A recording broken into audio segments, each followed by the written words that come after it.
자, 첫 번째 썰 한번 가보도록 하겠습니다. 댓글 컨텐츠고 영상 제목: 평소 생각했던 걸 부모 형님이 속 시원하게 말하네요. 우리나라 법 문제 있습니다. 빌려준 사람이 손해보는 구조입니다. 라는 영상에 달린 댓글입니다. 예, 맞습니다. 뭐 사람마다 다르겠지만 저는 그렇게 생각해요. 우리나라는 당하는 사람이 무조건 손해볼 수 없다. 뭐 사기를 당한 사람도 사기를 저지르는 사람보다 당한 사람이 손해를 봐요. 우리나라가 왜 괜히 사기 공화국일까요?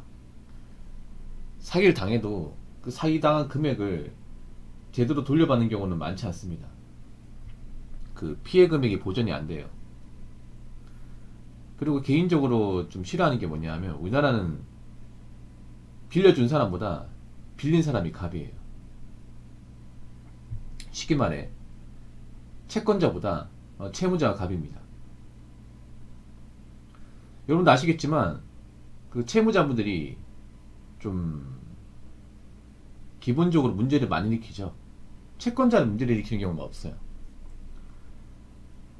금전적으로 문제를 일으키는 사람들은 대부분 채무자입니다. 채무자. 빚을 진 쪽, 돈을 빌려간 쪽이에요. 왜냐, 그 사람들이 빌려가 놓고 안 갚으니까. 지금 우리나라의 어떤 가계부채 같은 것도 누가 만들어요? 빚을 안 진 사람이 만듭니까? 아니죠. 빚을 진 사람이 만들잖아요. 개인회생도 빚이 진 사람들이 도저히 갚을 수가 없으니까 법원에 가서 좀 탕감을 달라고 하는 거잖아요. 개인 파산의 경우에도 빚을 많이 졌는데 능력 가진 건 도저히 못 갚는다. 이것저것 털어도 안 된다. 그냥 나라에서 좀 망하게 해주십시오. 망한 사람은 좀 만들어주세요. 빚 안 갚겠습니다. 이게 개인 파산이잖아요. 기본적으로 우리나라의 어떤 금융적으로 봤을 때는 대부분 돈을 빌려간 쪽, 빚이 진 쪽이 온갖 나쁜 짓을 다 저질러요. 근데 그런 사람이 너무 많아. 지금 우리나라 보면 다중채무자도 늘어나고 있고, 그리고 부채도 늘어나고 있습니다. 빚이 진 사람도 늘어나고 있고요. 그 말인즉슨 점점 돈 앞에서 기본적인 양심이나 도덕을 버리는 사람들이 많아진다는 거예요. 왜냐, 점점 빚진 사람들이 빚을 못 갚는 것도 있지만 안 갚으려고 하잖아. 그리고 제가 누누이 얘기하는 게, 아는 사람끼리, 지인끼리 돈거래 하지 말라고 하잖아요. 이제는 가족끼리도 하면 안 돼. 가족끼리도. 앞으로는 가족끼리 하잖아요. 가족끼리 하는 것도 범죄가 됩니다. 그동안은 형법에서 그 친족 상대라는 법률로 좀 막아줬는데, 이제는 그 법률이 없어져요. 친족 상대가 없어진다는 것은 이제 가족, 형제, 부모, 자식 간에도 돈 떼먹으면 처벌받을 수 있다는 얘기입니다. 심지어는 깜빵도 갈 수 있어요. 만약에 부모가 자식 돈 떼먹고 있잖아요. 피해 보전 안 하잖아. 그럼 진짜 징역 살 수도 있는 거야. 내 돈 떼먹은 부모를 진짜 깜빵에 보낼 수 있습니다.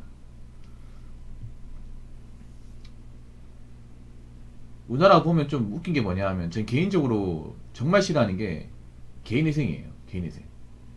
다른 법률도 마음에 안 들지만 가장 마음에 안 드는 법률 중에 하나가 개인회생입니다. 왜냐하면 생각해보세요. 채무자, 채권자에 발생한 어떤 금전적인 문제는 국가의 문제가 아니라 개인의 문제예요. 그렇지 않습니까? 개인 간의 문제입니다. 이 개인 간의 문제를 왜 국가가 나서가지고 자기들이 뭔데 개인의 어떤 그런 금전적인 부분을 법과 스스로 자기들이 자의식대로 그 판결을 하는지 모르겠습니다. 그리고 문제가 뭐냐면, 개인의 생각 철저하게 채무자 입장에서 판단하지 채권자 입장에서 판단하지 않습니다. 이게.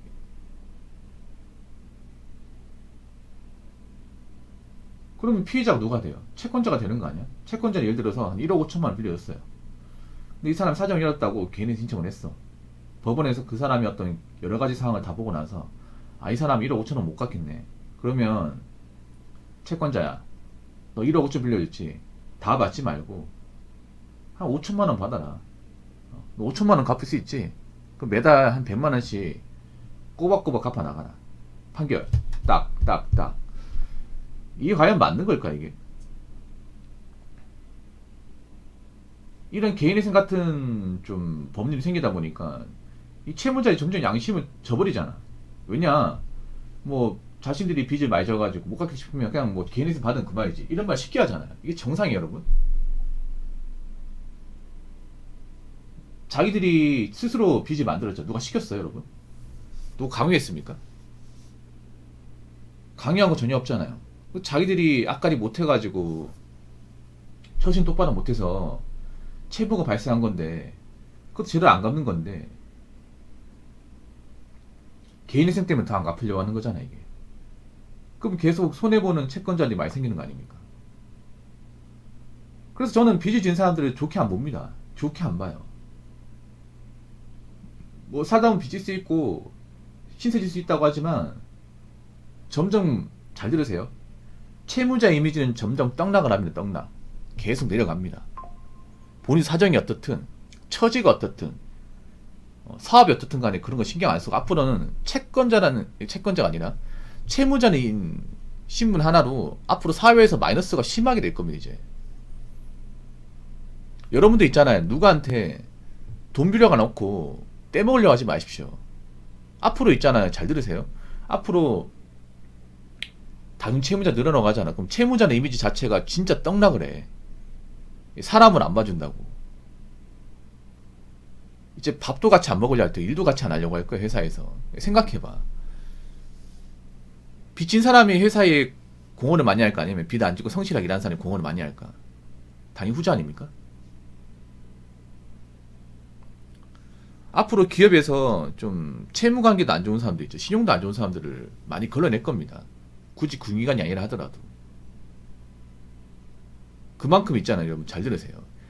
살면서 내가 빚이 있다는 거, 빚이 못 갚는다는 것은 내 인생에서 굉장히 발목을 잡는 이 아킬레스건이 된다는 겁니다. 명심하세요. 자, 댓글 한번 읽어보도록 하겠습니다. 돈 빌려달라는 사람은 은행 카드론, 캐피탈, 보험, 약관대출, 사채, 일수 등등 받을 거 다 받아서 돈 나올 구멍이 없는 사람이라고 생각하시면 되고, 그런 사람과 의리, 정 이런 거 지게 생각하지 마시고 그냥 단호하게 내치십시오. 자칫하다간 사람도 잃고 돈도 잃어요.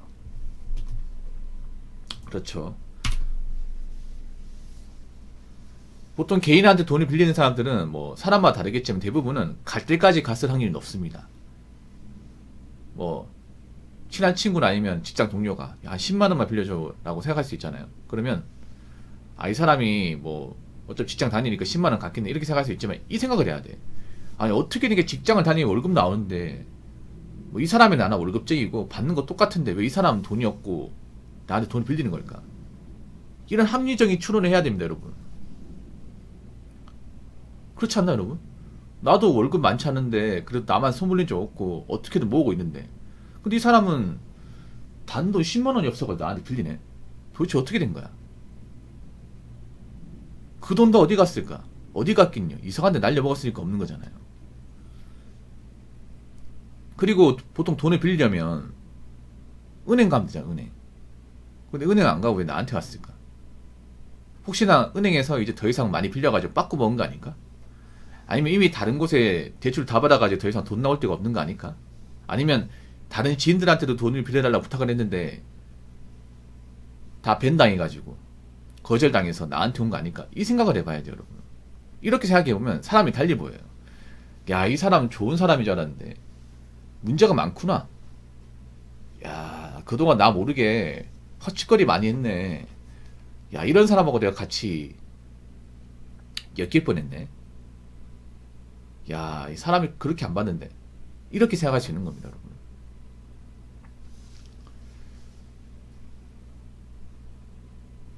그런 사람과의 의리, 정 이런 거 치게 생각하지 마시고.